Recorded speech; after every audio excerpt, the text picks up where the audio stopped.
My name is Andrea Rene. I've been working in video games for almost a decade. I started out as a show reporter. My very first assignment was E3 2008.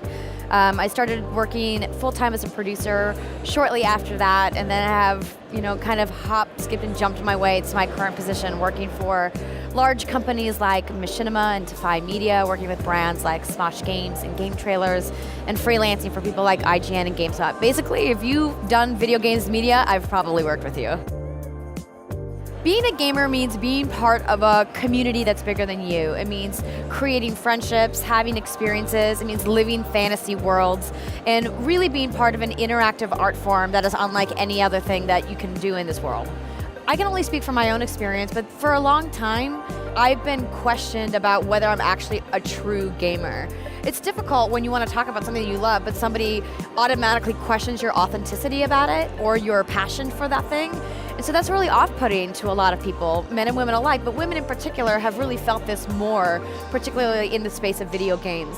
So we're finally getting to a point where we can shift the conversation, and women out there who are fans of games can say, hey, it's okay for me to talk about games. It's becoming more accepted. And I hope that more women out there see other women talking about games and feel liberated to do the same thing. What's Good Games is a media production company. We make a podcast, we make digital videos, we do community events, and go to shows to interface with our fans. We started What's Good Games because we noticed that there was a lack of diversity in some of the voices that are present in the video games business. And while we never wanted to focus on the fact that we're women, we thought it was important to focus on the fact that we have a lot of experience, but we didn't necessarily have a platform to display that voice or that experience on. I certainly think the industry can do more to tap into the female gaming market. A lot of the marketing materials that we see now are very directed and targeted towards men. And of course, that makes sense. There are a lot of men who play video games, but it's a misconception that the majority of gamers are men.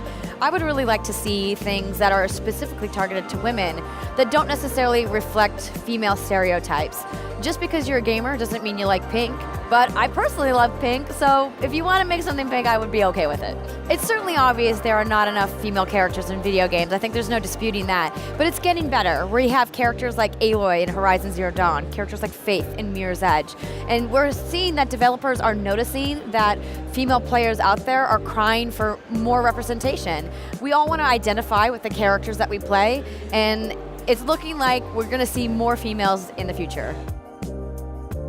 I think a lot of women identify with my feeling that we don't necessarily need to be marketed to because we're women. We want it to be marketed to because we're a gamer. First and foremost, we love these stories. We love, the mechanics. We love the people who make these games.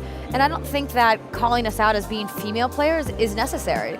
At the end of it, we're all just gamers, male or female. I think online communities are a great space for people to share ideas, to share their stories, and to be passionate about the same things together. Facebook is a great space for that because it allows you to have private groups, you can set up events, you can chat with people, share videos, share photos, and really kind of build a community with people who live all over the globe. I've personally been a part of many different Facebook groups, specifically for gaming events or gaming groups. We actually have an E3 Boss Babes group that we've started. It's the second year that we've done it. And I'm really looking forward to seeing that group in particular grow and expand over the years.